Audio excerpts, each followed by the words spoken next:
Olá, tudo bem? Muito prazer. Meu nome é Luiz Alberto, sou professor de Direito Constitucional. Seja bem-vindo ao meu canal ou ao meu site.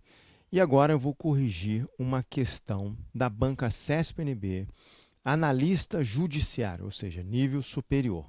Ok? Então eu vou jogar a questão e aí eu vou falando e apresentando a parte escrita. Ao invés de escrever aqui no quadro, eu vou mostrando para vocês no computador, e sempre conjugado com a minha imagem.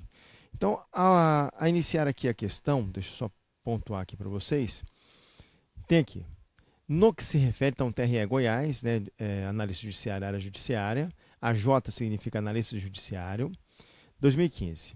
Aí tem lá, no que se refere às disposições constitucionais, julgue o item a seguir.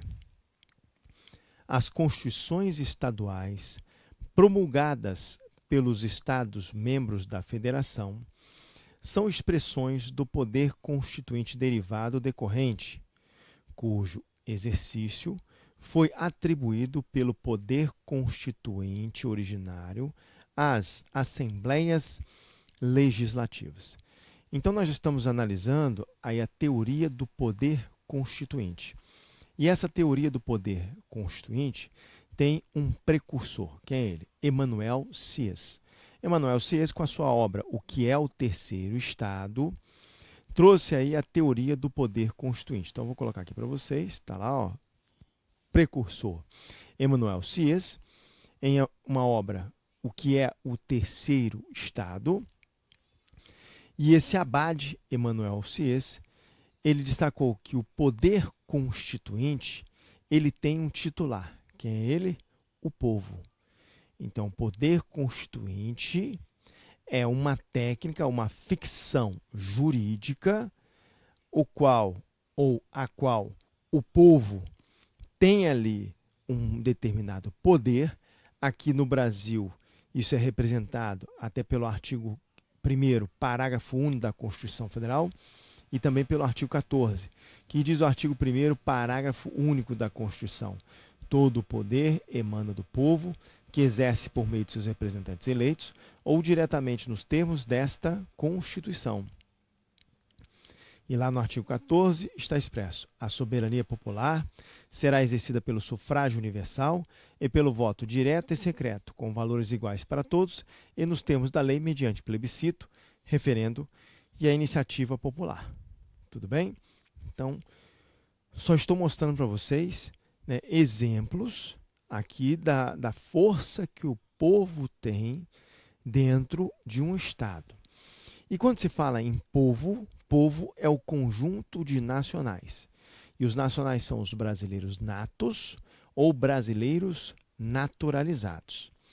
Mas voltando aqui à teoria do poder constituinte, a qual tenho como titular o povo, essa teoria ela tem uma característica importante. Nasceu a primeira característica, que é a característica do poder constituinte originário ou de primeiro grau. Ou seja, antes de se criar uma Constituição, existe um poder de fato, um poder político.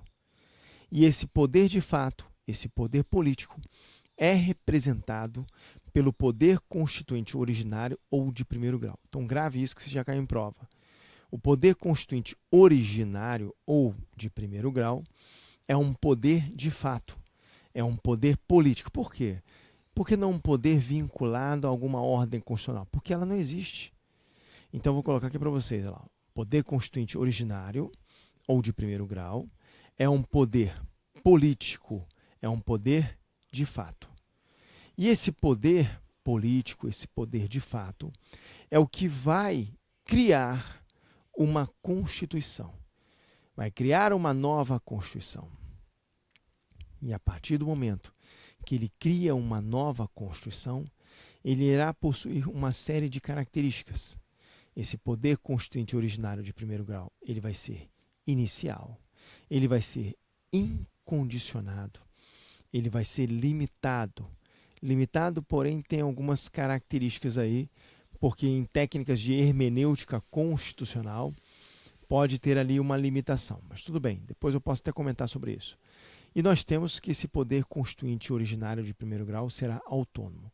Então ele vai ser inicial, ele vai ser incondicionado, ele vai ser ilimitado e ele será autônomo. Não se preocupe, eu vou colocar aqui no material de vocês, tá bom? Então tá lá, ó.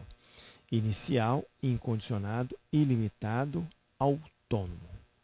Certo? Certo.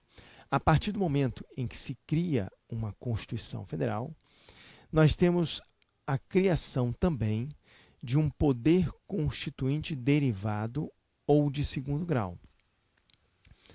Já que esse poder ele tem como referência a ordem máxima, ou seja, a Carta Maior, a Constituição Federal, ele não vai ser um poder, de fato, um poder político, porque agora existe uma referência. Ele será um poder de direito. Então é comum na hora da prova trocarem. O poder constituinte originário, que é um poder de direito, tem a característica de criar uma nova Constituição. Está errado. O poder constituinte originário, ele é de fato, ele é político. Agora, o poder constituinte derivado decorrente, que eu vou colocar aqui, ou ou de segundo grau, ele vai ser um poder de direito. Tudo bem? E se ele é um poder de direito e ele tem como referência a Constituição Federal, esse poder de direito será considerado secundário, condicionado, limitado ou subordinado. Então, vou colocar aqui para vocês. Está lá, secundário, condicionado, limitado ou subordinado. Tudo bem? Ok. E esse poder constituinte derivado de segundo grau, que é um poder de direito, ele apresenta uma subdivisão. Ele pode ser um poder constituinte derivado de segundo grau reformador. E quando fala que ele é reformador, ele vai alterar instituições estatais. Então vamos colocar ali, ó. Ele altera instituições estatais. Como que ele vai alterar instituições estatais? Por meio das emendas à Constituição. Então tem ali as emendas constitucionais, está lá no artigo 60 da Constituição Federal. Perfeito, está aí, bonitinho, está lá.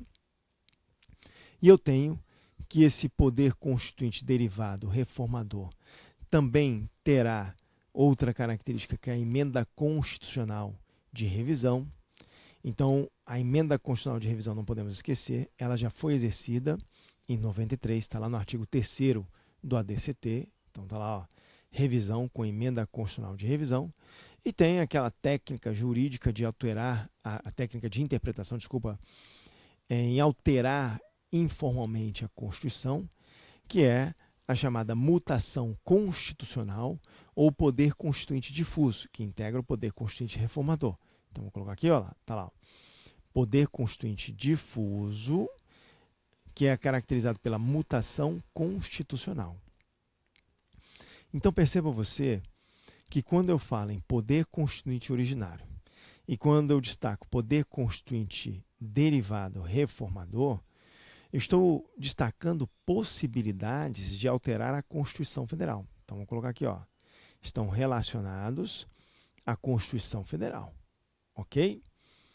E aí, de um outro lado, ali abaixo, aqui, ó, nessa parte, eu vou expor o poder constituinte derivado decorrente. Então, poder constituinte derivado decorrente, ele não vai alterar as instituições estatais, ele vai organizar os estados federados. Então, vamos colocar lá, organizar os estados federados. E aí, para melhorar agora a nossa visibilidade, eu vou colocar a minha imagem lá do outro lado. Deixa eu só pontuar aqui para vocês. Está aqui, ó. Perfeito, tá bom? Então, o poder constituinte derivado decorrente, ele vai ter duas características. Ou ele vai ser institucionalizador. Quando fala institucionalizador, significa que ele vai criar as constituições estaduais ou a lei orgânica do DF, mas deixo claro que em relação à lei orgânica do DF, isso não é pacífico, tudo bem?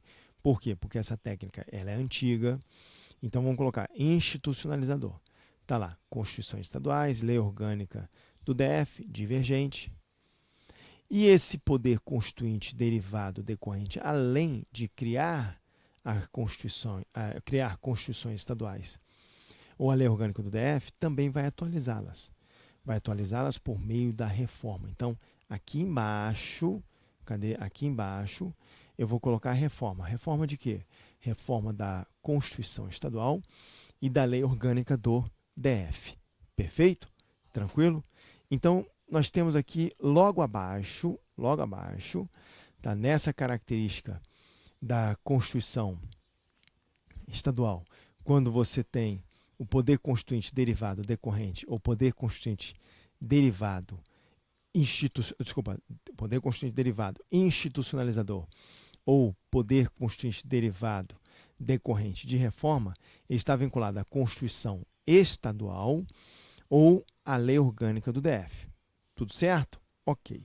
Então, o que eu vou fazer agora? Depois dessa pequena síntese, nós vamos analisar aqui a questão de prova. Novamente, deixa eu só voltar aqui para que eu possa colocar a questão de prova, porque eu tenho que voltar todo o material. Ok.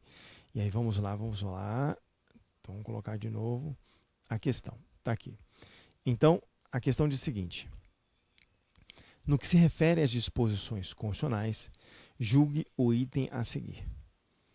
As constituições estaduais promulgadas pelos Estados-membros da Federação, perfeito, são expressões do poder constituinte derivado decorrente, cujo exercício foi atribuído pelo poder constituinte originário às assembleias legislativas.